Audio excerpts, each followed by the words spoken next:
What's up, y'all? Welcome back to B&M Reactions. Today we're looking at why is Halo Reach campaign so awesome, part 2 by the Ackman. Let's go ahead and get it started. Money making season and being broke is treason. Number 5. The camera work. As I've been saying throughout this video, Halo Reach is a story that breaks the norm, and I'd like to take the time to highlight what I believe is the most underappreciated aspect of Halo Reach: the superb camera work and cinematography. Camera work. The story is often shown through the perspective of cameras, which give the story a more realistic, gritty type of feeling. It's also a very unique way of You're right. showing the story. It is a lot of different angles. ODST because of this, and both games utilize this type of camera work to achieve something pretty freaking awesome. It's almost like some of the footage in the cutscenes was actually taken from the in-universe cameras. Sometimes this type of camera work really enforces the tone and feeling. Beyond that, Halo Reach does a very good job of transitioning between your Spartan's perspective and the world around you. It's seamless, it's beautiful, and it really puts you in the shoes of Noble 6. Adds a level of intensity that we otherwise wouldn't have if we were always watching from the outside. The camera work is also one of the biggest reasons why Halo Reach has one of the best endings of any video game ever. It's such a vivid, memorable cutscene that we're all going to remember for years to come. You see your final character die through the eyes of your helmet, and just we did see him die? Never see his face. And with Noble 6, maybe they missed. Maybe they was punching on the ground and missed. Never see his face. You know? With Noble 6, you never know who he truly was. There's such a wide variety of angles.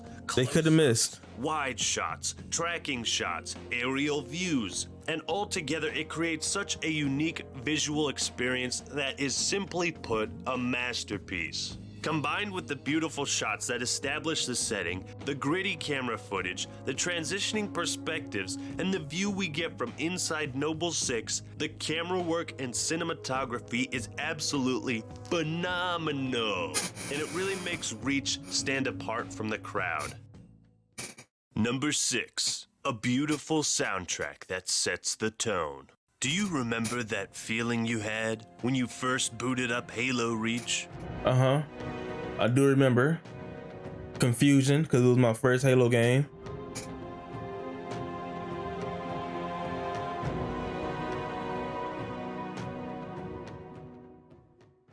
Do you remember what you felt when you saw the beautiful landscape in the background, the familiar chanting of monks, and that awe-inspiring soundtrack? That, my friend, is called an orgasm. Now, I don't need to tell you that the soundtrack for Reach is incredible. I mean, there's a very good reason why Marty O'Donnell has reached legendary meme status within the Halo community. Because his work is just that good. His work as a composer and the soundtracks he created for the Halo games has reached a plateau. Basically, is Marty, this is very random, but is Marty O'Donnell Irish? O'Donnell is an Irish name, right? So I'm wondering, is he Irish? The soundtracks he created for the Halo games has reached a plateau, basically above criticism. I honestly cannot think of a single negative thing or piece of criticism that I could give about Marty's music, for all the games, Reach included. With Halo Reach's soundtrack, it has the perfect combination of new original songs and old songs that have been remixed. So the player gets a very nice feeling of something new and fresh, yet a style and certain songs that bring up feelings of nostalgia, which is a perfect combination for the overall vision of Reach's campaign.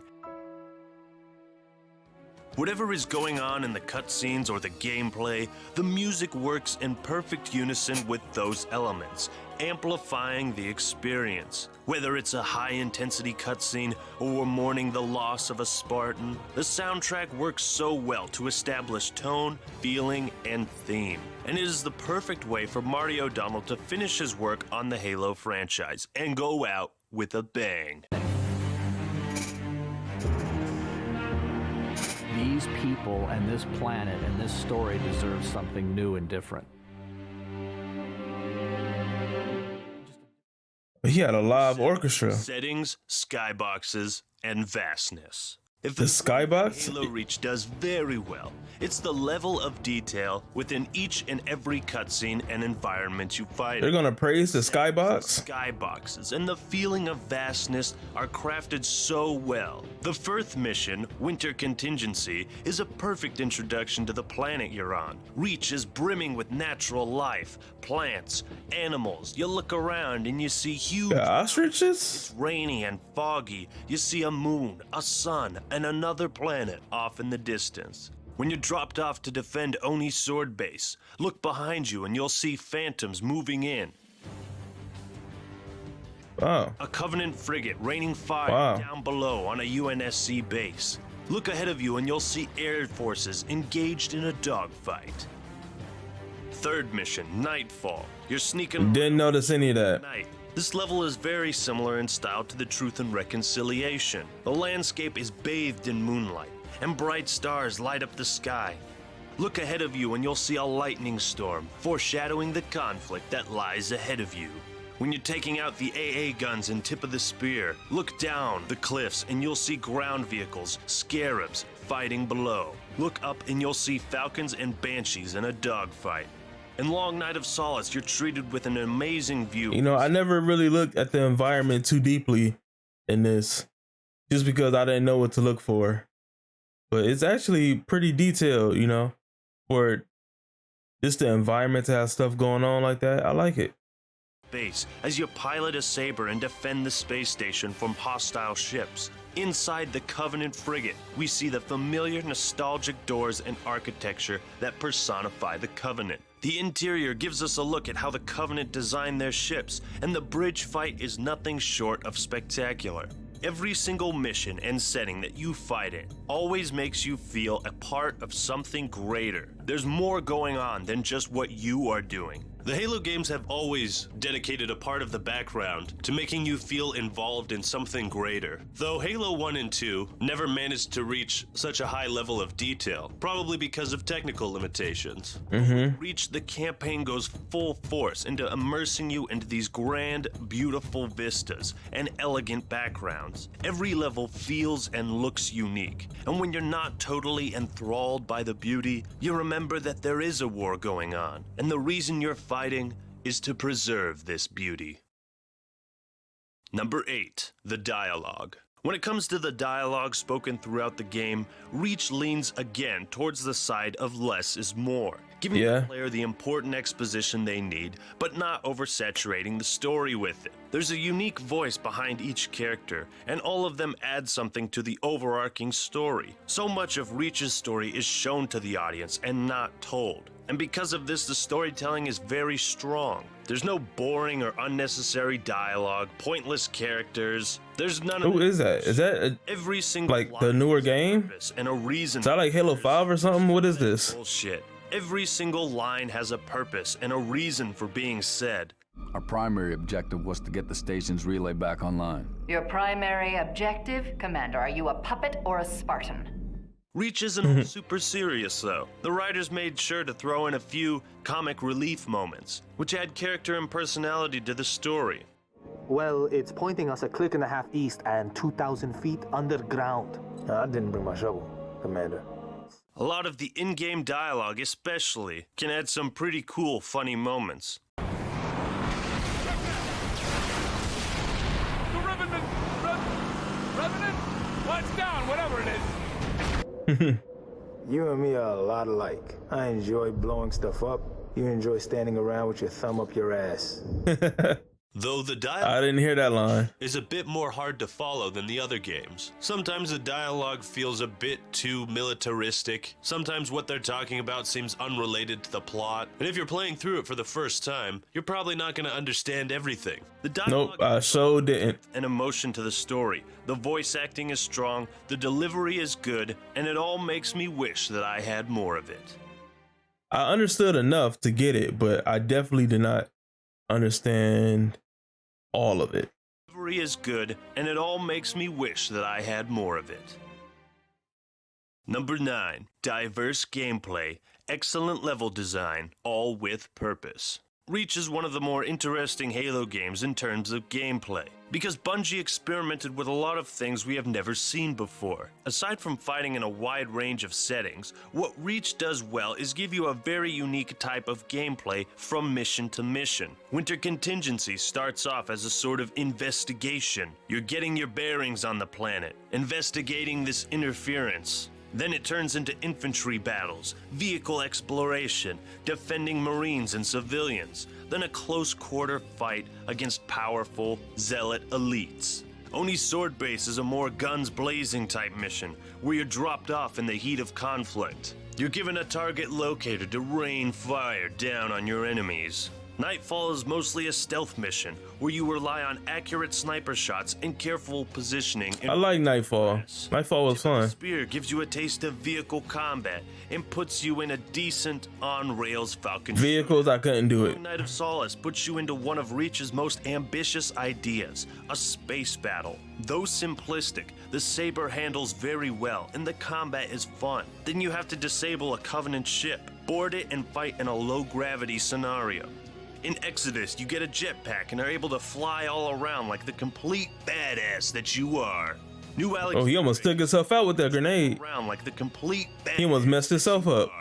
New Alexandria gives you full control of a Falcon and leaves all the exploration up to you. Half the mission is boots on the ground combat, the other half is in the air. Pillar of Autumn gives you control of a Mac cannon? Whatever it is, it's a huge cannon, and puts you in a situation where you need to shoot down phantoms and banshees. Finally, Lone Wolf is a fight until you die mission, and it is one of the most unique missions I have ever seen in a first-person shooter game. The diversity of Halo Reach's gameplay is astounding. Bungie took some decent risks here and offered players a unique experience. Yeah, I like the diversity. The player also offer a different approach with each playthrough and work very well within the campaign. The level design goes hand in hand with the setting of each mission, and all of them feel unique, fresh, and well crafted. But wait, there's more. Because Reach not only provides a wide variety of unique levels, but also creates a purpose behind each one of them. In Nightfall, you recon the enemy's position without being spotted. You're fighting to discover how big of an invading force the Covenant have. In Exodus, you're The sniper mission was really fun. many people as you can from the cities being destroyed. If you look at any of Reach's levels, you will see incredible level design, diverse gameplay, and a greater, more important purpose behind it all. In addition, almost all of the sandbox elements and enemies from previous games have a role in Reach. We pretty much have every single Covenant. Why was he getting points when he was shooting people? Reach. We pretty Like, why he get points right there? Enemies from previous When he shot that bug down, in Reach. he got 650 something. Every single Covenant enemy we've seen in the past, with a new addition in the Skirmishers. The Like, he ain't getting points for these other kills, but he got points for that one kill. all the games, until Halo 5 came out with a buttload of wreck variants. Though unfortunately Reach did take out some of the cool vehicles introduced in Halo 2 and 3, while only really adding the Revenant and the Falcon. So in the way of combat, gameplay, sandbox elements, Reach perfects what the other games had been building up. For first-person shooter games and for Halo, it really doesn't get any better than this. Number 10, replayability and integration. One of the things that makes Halo Reach's campaign so awesome is the level of replayability it has, and how they integrated the armor customization gained through multiplayer into the campaign.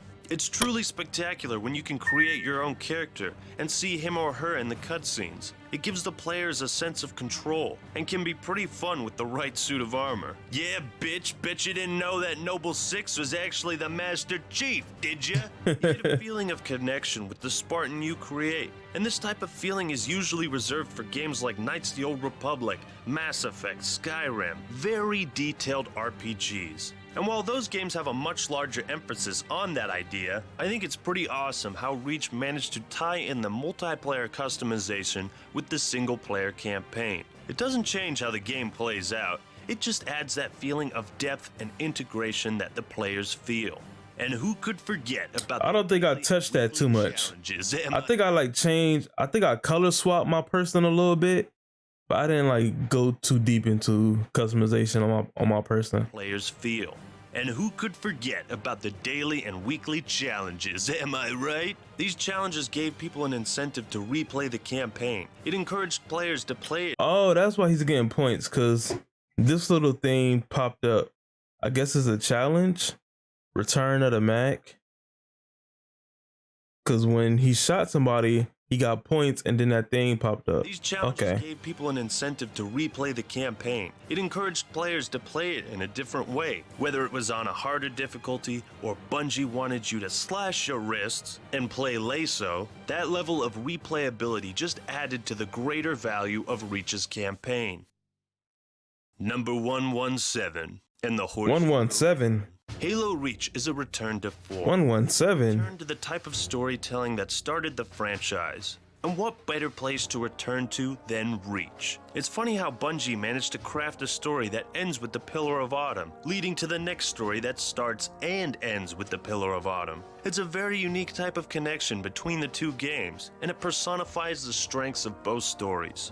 All in all, the Halo Reach campaign is a fantastically crafted story that breaks the mold of traditional storytelling, experiments with new things while taking big risks that pay off. It has its fair share of respectable criticism, but in my opinion, the pros far outweigh the cons. Those of you that don't Oh, dang, he painted the tree? Pros far outweigh the cons. Those of you that don't Would that overshield protect them from the laser blast that he just called down on himself? criticism. I wonder. In my opinion, the pros far outweigh the cons. Those of you that don't enjoy the story might be upset with the lack of connection to the expanded lore. You may think the characters are not well written, or maybe you are hoping for a more character-driven story. And I think if you agree with those flaws, you still cannot deny that Reach's campaign has far too much beauty, detail, and awesomeness for it to be discarded as garbage. With a setting-driven story, characters that are interesting and unique, expert cinematography, a beautiful soundtrack that sets the tone, vast settings, skyboxes, well-written dialogue, diverse gameplay, and excellent level design, all with a purpose, and immense replayability and integration with the multiplayer, and so many other things I couldn't fit in this video. And that, my friend, is why Halo Reach's campaign is so awesome. Now, I want to personally thank my Patreon supporters. He went over everything. He definitely touched on everything. That's the end, right? Yeah, I think so. What's this right here? Already passed. Your body, your armor. Yeah, it's just like an outro. But yeah, so that was why is Halo Reach campaign so awesome. Part 2 of 2. It's the end one. So I'm actually a little bit tired right now, so I was fading in and out, but I made it through. You know what I'm saying? It's like 2 a.m. I think. Yeah, about 2 a.m. But anyway, if y'all like this video, leave a like, subscribe to the channel if you're new here. Also join my Discord. I made a Discord, and yeah, I'll see y'all on the next one. I'm out.